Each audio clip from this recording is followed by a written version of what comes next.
It's Chance and Fallon taking the stage.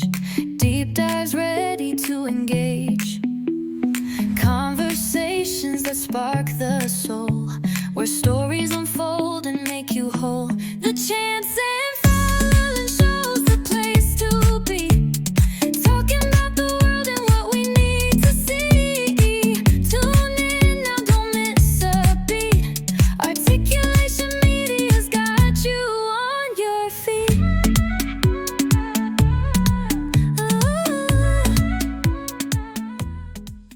Welcome to the Chance and Fallon Show.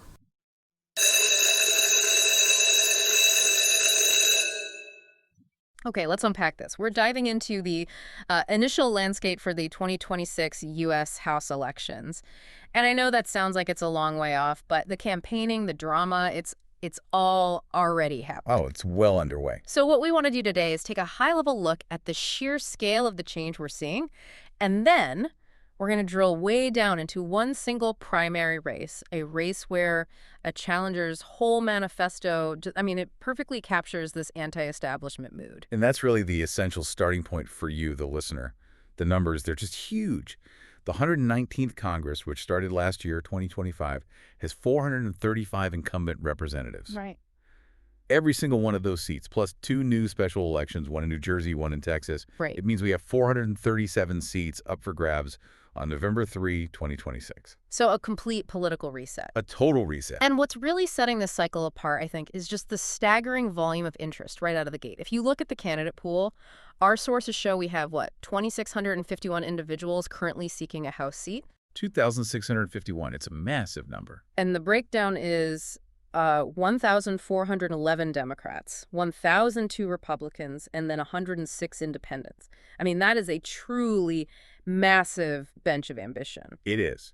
And that pool of candidates, they're reacting to what is already a very volatile and changing chamber.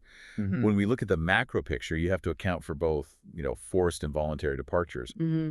Since the 119th Congress convened, Mm-hmm. we've already seen 4 pretty significant changes, 2 deaths and 2 resignations. And those account for some of the vacant seats we mentioned? Exactly. So let's look at those forced vacancies first, because they really set the stage, don't they? They do. We had 2 pretty high-profile Republican departures early on.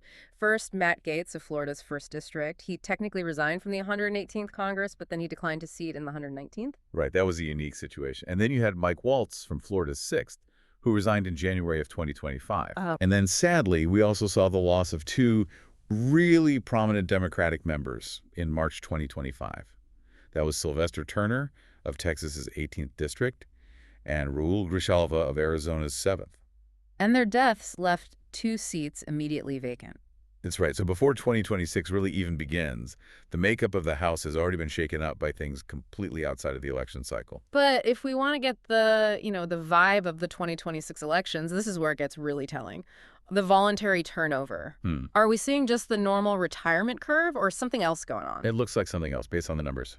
Our sources are highlighting a shocking 45 open House seats. 45. 45 already confirmed, and that's from incumbents voluntarily retiring or deciding to seek another office. That's nearly 10% of the entire House. Almost 10%.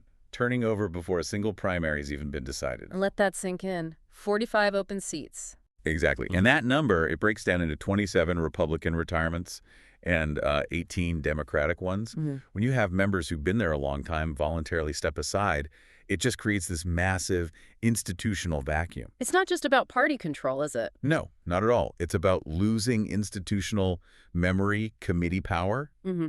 and it creates these wide open races that are just dramatically more competitive. And the names on that Democratic retirement list are, they're legislative giants. Absolutely. The kind of people who held senior committee positions, enormous influence. We're talking about former Speaker Nancy Pelosi in California. A huge one. Veteran committee chairs like Danny K. Davis and Jan Schakowsky, both in Illinois. Mm-hmm. Gerald Nadler in New York. Bonnie Watson-Coleman in New Jersey.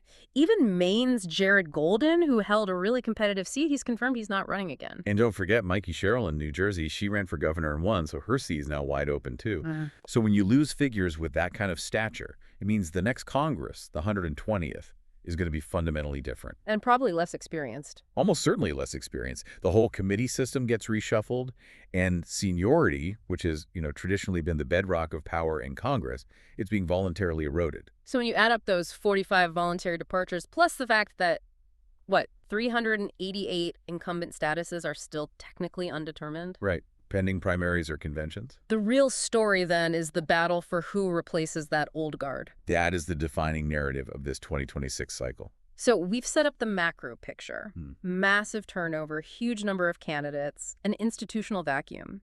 But to really understand the energy driving these races, we need to go from that national view down to a single deep dive microcosm, a particularly challenging Democratic primary in Mississippi's 2nd Congressional District. This is the ground level, and it's where you see the frustration with career politicians really manifesting most clearly. Mississippi has 4 congressional districts, and only one is held by a Democrat, the 2nd. Right. Which is represented by the long-serving incumbent, Benny G. Thompson. He's a major figure, a lot of seniority. A ton of seniority. Yeah. But he is facing a serious primary challenge on March 10th, 2026. He has 2 candidates running against him, including the, I'd say, highly provocative Pertis Herman Williams III. And I mean provocative. Williams's campaign is running explicitly against the whole idea of typical Washington politics. He says his mission isn't comfort or clout, but to run for relentless accountability, to confront exploitation and political self-preservation. And what's fascinating is how he uses his own rhetoric to draw that stark contrast. He comes out swinging, implying his opponents might have these serious character flaws. Right, he calls them, what's the phrase? He says they might have baggage, like being a woman beater, serial cheater, or ineffective career politician. Wow, that is scorched earth. It's a completely scorched earth, anti-career politician stance. Yeah. He's trying to disrupt the primary consensus before it can even form. And he's so aggressive in his stated intent. Williams is quoted as saying he plans to go to Congress ready to kick ass and take names. Yeah. He wants to know who specifically profits from community poverty and the crumbling infrastructure in his district. And he doesn't just criticize the incumbent, he gives him an exit plan. That's right. He tells Benny Thompson to drop out of the race now. He does. He claims he's doing God's work and that he's going to win anyway. The argument is basically that Thompson is retiring and Williams is just the logical, maybe spiritual successor filling the seat. So it's less a primary challenge and more like an assertive declaration of replacement. That's a great way to put it. So this raises the core question for you, the listener. What's the actual foundation for all this anti-establishment fire? Williams frames himself as completely unmotivated by personal gain. He acknowledges the congressional salary is good. Notes 1 year in Congress is more than many people make in 6 years, but he insists he doesn't need to be lobbied or bribed.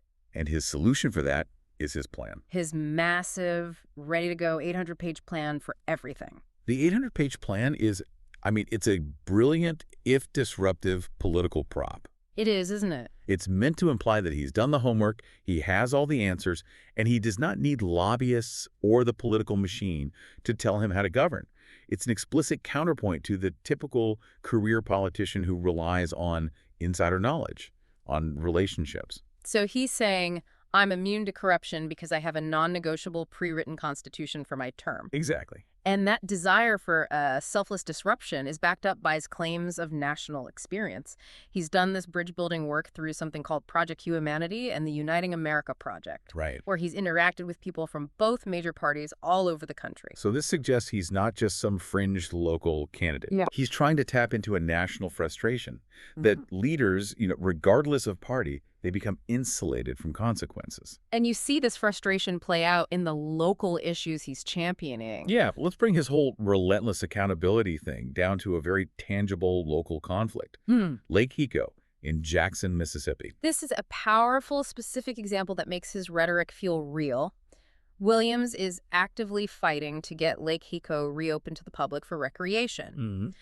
And our sources detail his allegation that the lake was shut down historically to keep Black residents from using it. Right, an area once used exclusively by white residents. And what he finds most offensive and what he's weaponizing in his campaign is this idea that the current Black city leadership has allegedly kept that denial of access in place. Essentially perpetuating a systemic wrong.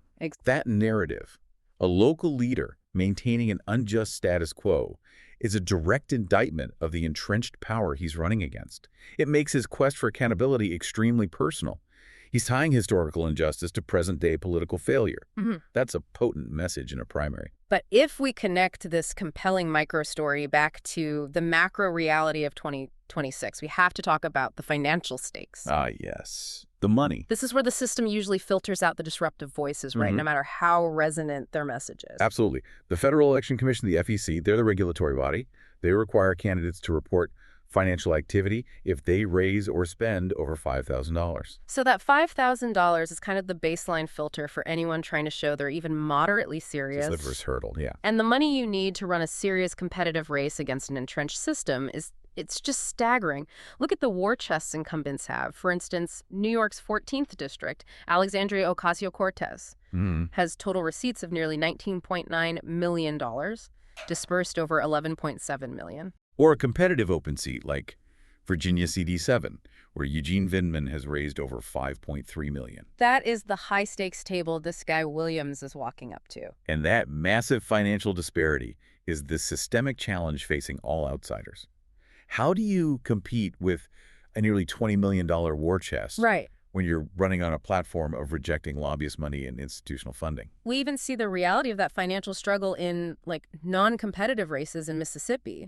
Take Michael Chiaradio in Mississippi's 3rd district. He's running unopposed in the primary. Okay. His total receipts reported to the FEC are $5,983, with disbursements of only $263. Wow. So that example shows you the bare minimum required just to register a campaign. For a challenger like Williams, who has to compete against a long-serving incumbent like Thompson, while explicitly running against the entire financial infrastructure of politics. The path is exponentially harder. It is. His radical message may resonate, but without the financial might to get that message out widely, the existing system just easily filters out those truly disruptive voices. So the financial hurdle, more than any policy, is what protects longevity. Usually, yes. It is the primary shield that protects longevity and power. So what does this all mean for you as you watch the 2026 cycle unfold? We started this deep dive with the monumental scale. Nearly 440 seats up for election, over 2,600 candidates filing early. And we identified the systemic turnover shown by the 45 voluntary retirements, including giants like Pelosi and Nadler. And the sheer number of candidates, the volume of retirements, it suggests a systemic political shift is already well underway for 2026. This mass exodus creates wide-open races that draw in both experienced politicians looking to move up and, crucially, these unapologetically disruptive outsiders running on a mandate of deep accountability. Like Pertis Herman Williams III. Exactly like him. Williams declared that the era of quiet acceptance is over. And given the unprecedented number of challengers entering these races and the huge number of entrenched incumbents voluntarily stepping aside, we have to ask ourselves, are these early signs that the American political system itself has started to heed that challenge? Is 2026 shaping up to be a cycle defined less by the familiar ideological warfare, left versus right, and more by the public's desire to disrupt longevity and power and just punish the career politician? That's the thread to watch. That is the thread we should all be watching in the primaries. Yeah. Can disruption actually buy the infrastructure it needs to succeed?